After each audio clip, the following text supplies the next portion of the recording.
Reka ngo soza nkwifuriza kugubwa neza ikaze kuri Mbata 250 wowe dayama ko dukurikirana uri mu Rwanda uri hanze yarwo uri ku migabane igiye itandukanye hirya no hino ku isi ikaze kuri Mbata 250 nimba ari ubwa mbere ugeze kuri uyu muyoboro kandi subscribe maze nimba amakuru yacu akuryohera buri munsi ku munsi ya sharing abandi bayakeneye maze tubane gatanu kuri gatanu amakuru yacu araza kwibanda ku ngingo zikurikira.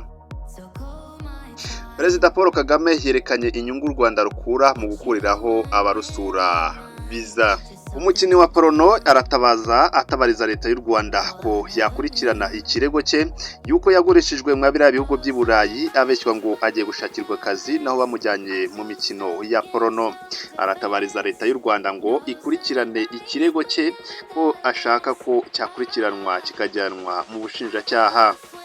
Amakuru yacu araza kwibanda ku izo ngingo zikurikira. Icyo ngusaba gusa no kutava uyu muyoboro wacu wa Mbata 250 kandi icyo gukora kirazwi. Perezida Kagame yavuze ko kuba u Rwanda rwarakuriyeho viza abanyafurika bose no korohereza abarwinjiramo byatanze umusaruro ukomeye haba mu bucuruzi no mu bukerarugendo. Asaba n'ibindi bihugu bya Afurika kubigenza uko yabigaritseho kuri uyu wa mbere tariki ya 15 Kamena 2026 ubwo yitabiraga inama yiga ku bwikorezi bwo mu kirere ku mugabane wa Afurika uzwi nka African Air Transport Competition Expo iri kubera i Rome muri Togo kuva kuri 15 z'ukwezi kwa gatandatu kugeza ku itariki 19 Kamena 2026. Iyi nama itegurwa n'ubufatanye bwa Komisiyo Nyafurika ishinzwe ibijyanye n'indege za gisivile umuryango wa Afurika yunze ubumwe.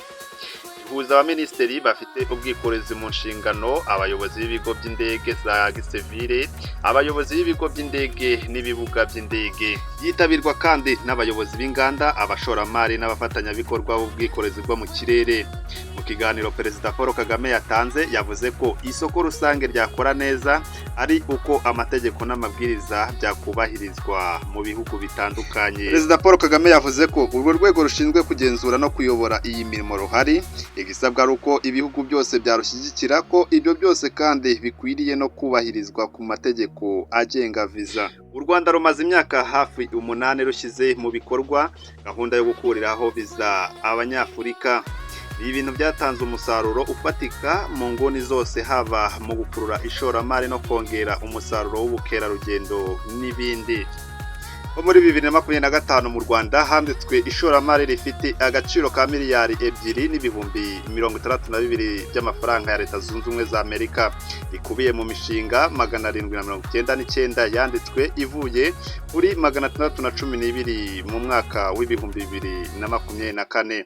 Amafaranga yinjijwe mu bukerarugendo muri 2025 yari miliyoni 685 z'idolari avuye kuri miliyoni 647 z'amafaranga ya Leta Zunze Ubumwe za Amerika yari yinjijwe mu mwaka wa 2024. Aya angana n'izamuka rya 6% bikaba umusaruro w'ingamba za guverinoma y'u Rwanda zirimo gukuriraho viza abanyafurika. Perezida Paul Kagame yongeyeho ati u Rwanda twakuyeho izi mbogamizi by'umwihariko kuko twashakaga ko abantu basura bakabona ndetse bakabonana amahirwe. Ubwo twari tubizi ko ari ikintu cyiza cyo gukora. Babonye ibikorwa by'ubucuruzi bihamye, ubukerarugendo buriyongera ndetse twagura ibyerekezo by'ingendo z'indege. Perezida Paul Kagame yagaragaje ko ubunararibonye u Rwanda rufite muri ibi bintu byarugaragarije ko ubufatanye guha ikaze abantu ari inkingi mwikorezi w'iterambere. Aragira ati akarere na kamwe kageze ku bushobozi bwako bwuzuye mu gihe ibice bikagize bitatanye. Guhuzwa n'ingendo z'indege bifungura amahirwe menshi cyane. Iyi nama Perezida Paul Kagame yitabiriye igamije kwihutisha ishyirwa mu bikorwa rya gahunda ya EU izwi nka Single African Air Transport Market, igamije gukuraho inzitizi zigaragara mu ngendo zo mu kirere muri Afurika no guhuza imikoranire muri uru rwego. Reka tuve mu makuru ari kuvugirwa mu gihugu cya Togo twerekere mu makuru ari kuvugirwa hano iwacu mu Rwanda. umukinnyi wa filime za porono wa hano mu Rwanda yatangaje ko yakorewe icuruzwa ry'abantu akajyanwa mu mahanga ku nyungu z'undi muntu ashinja ko yakoreye n'abandi bakobwa nibura 4. Leonorine Narobega wamenyekanye mu Rwanda mu myaka ishize nka Isimbi Norine yatangaje ko ibikorwa avuga ko ari ubucuruzi bw'abantu bushingiye ku masezerano yo gushyingirwa ku buriganya kugira ngo bajyanwe hanze ku nyungu z'undi.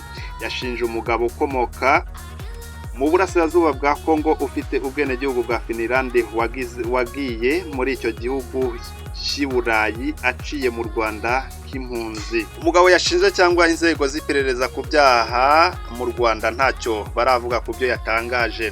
Abagore n'abakobwa bo mu bihugu biri mu nzira y'amajyambere nibo bakunda kwibasirwa by'umwihariko n'icuruzwa ry'abantu hagamijwe inyungu bakajyanwa gukora ibinyuranye mu bihugu bya Aziya n'ibindi by'Iburayi. Lorine avuga ko yatanze amakuru ku byo akorewe n'uwo ashinja ku rwego rushinzwe iperereza ku byaha mu Rwanda ariko ko rutagize icyo rubikoraho ariyo mpamvu yahisemo kubitangariza ku mugaragaro ku kinyamakuru BBC. Ntiyashoboye kugenzura ibi avuga mu buryo bwigenga. Ashinja uwo mugabo gutanga ruswa ku bakuriye umwe mu mirenge ya Segito wo mu majyaruguru ashyira uburengerazuba bw'u Rwanda kugira ngo bashyingirane abantu barimo n'abavandimwe bavukana hagamijwe kubona inyandiko z'uko bashakanye kugira ngo bajyanwe mu mahanga mu nyungu ze. Ntabavuga ko ari ubwo buryo yajyanywe mu mahanga nyuma yo gushyingirwa ku buriganya yijejwe ibintu atabonye. Yagize ati mbona naracurujwe mu nyungu z'uwo mugabo kandi amaze kubikorera n'abandi bakobwa nibura 4. Norine avuga ko ari uwa mbere usohotse akavuga icyo kibazo ariko ko n'abandi babikorewe bashobora kuzatinyuka bakavuga. Uyu mukobwa yamenyekanye mu Rwanda ubwo yiyangirwaga guhatana mu irushanwa rya Miss Rwanda 2019 kuko atari yujuje ibisabwa.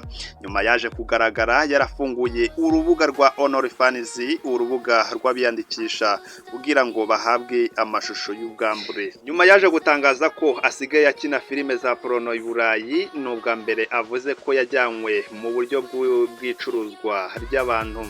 Leta y'u Rwanda yagiye itangaza ingamba yafashe mu kurwanya icuruzwa ry'abantu mu buryo butandukanye.